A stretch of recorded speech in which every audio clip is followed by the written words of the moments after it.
Ahora vamos a pedirle al secretario de Relaciones Exteriores, Marcelo Ebrard, que informe sobre el asilo al presidente Evo Morales. Con su permiso, señor presidente.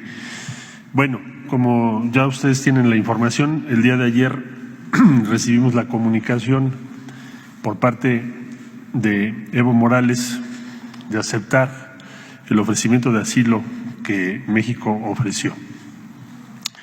A raíz de ello, se instruyó por parte del señor presidente que se trasladara una aeronave de nuestra Fuerza Aérea para pasar literalmente a Bolivia por Evo Morales.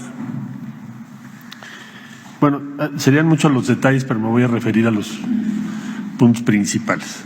Ha sido como un periplo por diferentes espacios y decisiones políticas. En primer lugar, la ruta que se eligió fue a través de Lima, Perú. Se pidió autorización al gobierno de ese país, se nos otorgó. La aeronave bajó en Lima, Perú, como primer punto de contacto. Ahí tuvo que esperar porque para poder conseguir las autorizaciones en Bolivia correspondientes, pues ya se imaginarán ustedes el problema, en virtud de que están en medio de un proceso político muy complejo y entonces no está claro quién decide qué. Al final del día se otorgó el permiso por las autoridades competentes en Bolivia y se le dio instrucción a la aeronave que viajara. Despegaron de Lima y cuando llegaron al espacio aéreo de Bolivia les dijeron que no, que ese permiso ya no era el válido. Oiga, pero ya estoy aquí en vuelo. Sí, pero no pueden pasar al espacio aéreo. Entonces hubo que retornar a Lima. Ahí en Lima, esperar varias horas para poder conseguir la autorización que finalmente, con la valiosa intervención de nuestra embajadora, del subsecretario de América Latina y del de la Voz, finalmente el comando de la Fuerza Aérea fue el que otorgó el permiso para que pudiéramos ir. Lo cual también dice quién tiene el poder ahorita en Bolivia. Entonces, pasó la aeronave, llegó al aeropuerto donde estaba esperándonos Evo Morales y la ruta que teníamos prevista para retornar pues era la misma, regresar por Lima, después sale a aguas internacionales y de ahí hasta México. Pero ya casi por salir, esto estoy hablando hora de México, ya alrededor de las 7:30 de la noche, el gobierno del Perú, por vía de su canciller, me comunicó que por valoraciones políticas se suspendía ese permiso para bajar en Lima a recargar combustible y retornar a México. Entonces, eso fue muy difícil, muy tenso, porque en el aeropuerto donde estaba Evo Morales en ese momento, pues ya había una situación difícil por dos razones. Primero, porque los seguidores o simpatizantes de él estaban en torno al aeropuerto y al interior del aeropuerto había elementos de las Fuerzas Armadas de Bolivia. Entonces fueron un periodo de los de mayor tensión para nosotros. Finalmente hubo que conseguir una ruta, un plan B, pero lo que conseguíamos ese plan B se pudo haber dado una situación muy difícil en el propio aeropuerto, ya estando Evo Morales a bordo de la aeronave de la Fuerza Aérea de México. Fue el peor momento, por supuesto. Hablamos con Paraguay. Yo establecí contacto con el canciller que amablemente me atendió. Nos ayudó mucho el presidente electo de Argentina, le agradezco profundamente su apoyo y su gentileza, porque él habló con el presidente de Paraguay también por su lado.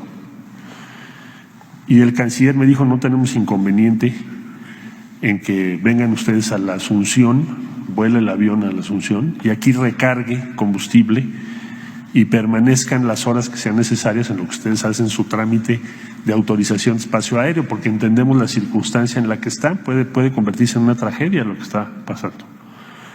Entonces, amablemente, y le agradecemos mucho al gobierno del Paraguay, entonces nos concedieron esta autorización, pero ya se imaginarán ustedes que cada autorización requiere hablarle a alguien en la dirección correspondiente, mandarle los datos, sacar el permiso, llámeme ahorita en un momentito, y eso es normal en todos los países. Entonces, eso prolongó todavía más. El general que viene a cargo de la aeronave es una gente excepcional. Estamos muy agradecidos con la Fuerza Aérea de México, siempre su profesionalismo impresionante, una sangre fría, fuera de serie, y también habilidad para poder dialogar con la contraparte en ese momento tan complicado, ¿no? Volvió a intervenir la embajadora y finalmente logró que de nuevo la Fuerza Aérea de Bolivia nos permitiera salir, porque ya no nos iban a permitir salir. Ahora sí que por un milimétrico espacio se dio la salida. Ya saliendo de Bolivia, llegaron a Asunción, de ahí volver a hablar con Perú y decir, bueno, no vamos a bajar a recargar combustible, pero déjenos cruzar su espacio aéreo de regreso. Entonces hicieron las consultas correspondientes y me habló el canciller y me dijo, sí estamos de acuerdo con eso, pasen por nuestro espacio aéreo. Luego, hablar con el canciller del Ecuador para decir, oye, si necesitamos recargar combustible, ¿podemos bajar en Guayaquil? Consultas, me dijo, sí pueden bajar en Guayaquil para recargar combustible, si es necesario para ustedes. Se tramitaron los permisos, luego volvemos a hablar a Bolivia y nos dicen, no, fíjate que ya no te vamos a dar permiso de volver a cruzar el espacio aéreo de Bolivia. Es decir, para volar de Asunción hacia Perú, tienes que cruzar el espacio aéreo de Bolivia. Y ya no, y además ahorita ya es muy tarde, porque allá van horas adelante. Entonces, como no se puede cruzar Bolivia, ¿cuáles serían las alternativas? Entonces, amablemente, el embajador de Brasil nos dice, en La Paz, nos dice, si quieren, yo les ayudo.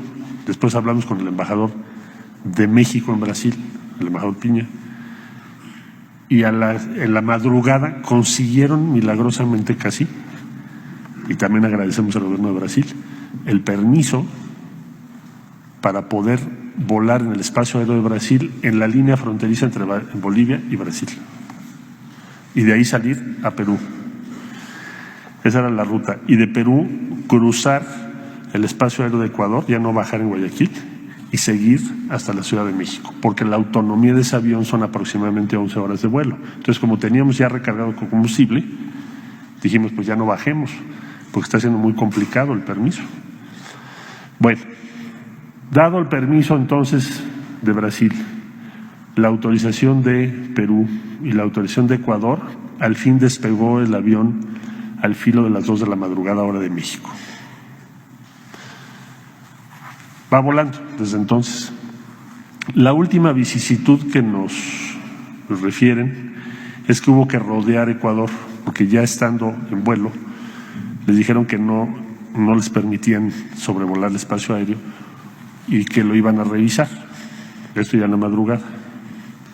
Entonces hubo que rodear para entrar a aguas internacionales y poder, en aguas internacionales, continuar el vuelo. En estos momentos están en eso. Eso va a provocar otro retraso de aproximadamente un poco más de 1 hora, hasta donde tenemos información ahora vía la Fuerza Aérea. Ya ese vuelo en su mayor parte transcurrirá pues en aguas internacionales, así que no esperaría yo más contratiempos. Es como un viaje por la política latinoamericana, cómo se toman las decisiones y los riesgos que se corren. Bueno, Estamos esperando entonces que a partir de las 11 de la mañana, 11:30 de la mañana, podamos estar recibiendo a Evo Morales en México, conforme a lo que establece el artículo 11 de la Constitución y las leyes correspondientes en México. El propósito de ese artículo y de los ordenamientos legales es proteger, ofrecer protección a la vida y a la integridad de aquellas personas que sean objeto de persecución política. Así lo dice la Constitución. Y así lo ha ejercido México durante décadas. Bueno, desde el siglo XIX. O sea, ya serían siglos. Entonces, esperamos que a esa hora aproximadamente esté por acá. Ya él dará su versión de los hechos, no le corresponde al gobierno de México dar la versión de por qué tomó las decisiones que tomó. Esas le corresponden a él, en su esfera, sus posiciones, sus convicciones, sus proyectos. La única obligación que tendrá en México, por supuesto, pues es respetar la Constitución y las leyes de México. Ese sería el informe, señor presidente.